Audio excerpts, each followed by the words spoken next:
Trauma centres हैं जो अपनी फुल कैपेसिटी के साथ पूर्ण क्षमता से कार्यशील हैं।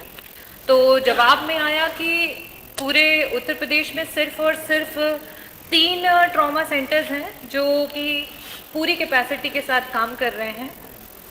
बड़ा ही दुर्भाग्यपूर्ण है अध्यक्ष जी कि 25 करोड़ की आबादी के प्रदेश में, जिसमें स्वयं एक देश की ताकत है और यहाँ के मासूम लोगों की जनता के वोट से सेंटर की सरकार बनती है, और यहाँ सिर्फ और सिर्फ 3 ट्रॉमा सेंटर्स हैं।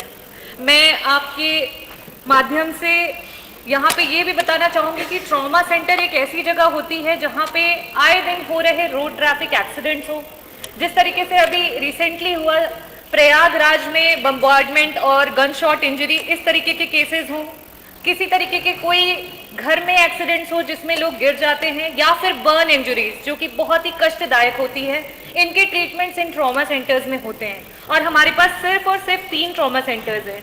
अगर ministry of road and transport and highway का अगर सेंट्रल का डेटा देखें तो उसके अनुसार उत्तर प्रदेश में सबसे ज़्यादा रोड एक्सीडेंट्स हो रहे हैं, चाहे वो आपका स्टेट हाईवे हो, नेशनल हाईवे हो, एक्सप्रेस वे हो, या फिर ग्रामीण की सड़कें हों। तो मेरा ये सवाल है अध्यक्ष जी कि जनपद वार ट्रॉमा सेंटर्स की स्थापना सरकार क्या कराएगी, और कराएगी तो कब तक कराएगी? क्या आपके इस कार्यकाल में आप आश्वासन देते हैं कि आप जनपद वार ट्रॉमा सेंटर्स को स्थापित करेंगे? साथ ही साथ मैं ये कहना चाहती हूँ अध्यक्ष जी कि 30% से ज़्यादा जो आबादी है उत्तर प्रदेश की, आरबीआई डेटा के अनुसार वो बिलो पॉवर्टी लाइन है, और उसके बाद लो सोशियो इकोनॉमिक का हमारा जो पॉपुलेशन है वो बहुत हाई है। और जब भी इस प्रकार के ट्रॉमास होते हैं उसके कारण से बहुत गंभीर तरीके की चोटें लगती हैं और उस व्यक्ति को आईसीयूज में काफ़ी दिनों तक रहना पड़ता है, और उसका जो खर्चा है वो बहुत ही बड़ा आता है। तो मैं आपके माध्यम से ये भी जानना चाहूँगी मंत्री जी से कि इस दौरान जब तक आप ट्रॉमा सेंटर्स जो हैं वो स्थापित नहीं कर पा रहे हैं, जितने भी हमारे लोग हैं irrespective of terms and conditions, वो जहां पे भी एडमिट होते हैं, क्या सरकार उनके उपचार का खर्चा उठाने के लिए तैयार है, और क्या आप आश्वासन देते हैं? और मेरा लास्ट क्वेश्चन ये है कि जब तक हम ट्रॉमा सेंटर स्थापित नहीं कर लेते हैं, उस दौरान में जितने भी हमारे अस्पताल हैं, चाहे वो डिस्ट्रिक्ट हॉस्पिटल्स हो या फर्स्ट कॉन्टैक्ट जिसको हम कम्युनिटी हेल्थ सेंटर कह रहे हैं, वहां पे जो भी हमारे डॉक्टर्स काम कर रहे हैं अध्यक्ष जी, ATLS जिसको हम कहते हैं एडवांस ट्रॉमा लाइफ सपोर्ट, इसकी एक कोर्स होती है जिसमें डॉक्टर्स को सिखाया जाता है कि कभी भी जब भी ये ट्रॉमा के केसेस आए उन्हें किस तरीके से, किस प्रकार से हैंडल किया जाए। हर विभाग का डॉक्टर या हर डॉक्टर इस चीज को नहीं जानता है। तो क्या इसके लिए सरकार अपनी तरफ से कोई एक इस तरीके की योजना बनाएगी कि सारे जो भी डॉक्टर्स इमरजेंसी में काम कर रहे हैं उन्हें ATLS के अंतर्गत उन्हें शिक्षित या प्रशिक्षण प्रोवाइड करेगी? माननीय मंत्री जी। मूल सवाल जो प्रश्न संख्या 1 था उसका ही लगभग रूपांतर है। हम पुनः कह रहे हैं कि हमारे पास 36 ट्रामा सेंटर है, 3 ट्रामा सेंटर पूर्ण रूप से हैं। चिकित्सकों की आप जानते हैं कमी है, हम लगातार बढ़ाने के लिए काम कर रहे हैं। हमने विज्ञापन निकाले हैं और उसको वेतन भी बढ़ाने के लिए लिखा है। पहले 2.5 लाख था, अब हमने 5 लाख करने का काम किया है।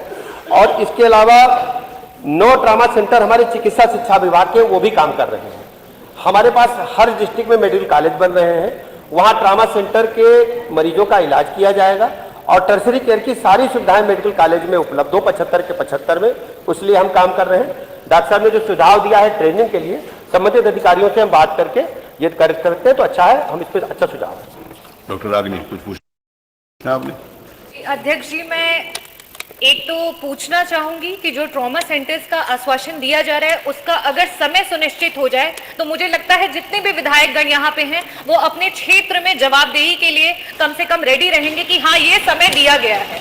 और दूसरा मेरा एक निवेदन है मंत्री जी से कि जौनपुर जनपद में सिर्फ 4 बेड के आईसीयू के साथ एक सिर्फ नाम के लिए ट्रॉमा सेंटर है जो सिरकोनी में काम कर रहा है। तो क्या वहां पे आईसीयू बेड्स को बढ़ाया जाएगा और जो मूलभूत सुविधाएं हैं क्या वहां पे प्रोवाइड की जाएंगी? माननीय मंत्री जी। आईसीयू बेड पर हम बढ़ाने पर काम कर रहे हैं, कई जगह बेड बढ़ाए हैं और जौनपुर में भी बढ़ाने के लिए हम प्रयास कर रहे हैं। धन्यवाद। प्रश्न क्या? Time limit? टाइम और बता रहे बढ़ाने, वो तो समय सीमा नहीं निर्धारित की जा सकती किसी भी प्रश्न में, लेकिन वो माननीय मंत्री जी का आश्वासन आ गया कि उसको करेंगे। नमस्कार साथियों, मैं बाल मुकुंद धुरिया। अभी रागिनी सोनकर जी ने माननीय मंत्री ब्रजेश पाठक जी से सवाल किया, आपने देखा और मंत्री जी ने उसका जवाब दिया। आप क्या संतुष्ट हैं इस जवाब से? रागिनी जी आंकड़ों के हिसाब से कह रही हैं। आप किसी भी जिले को उठा के देख लीजिए।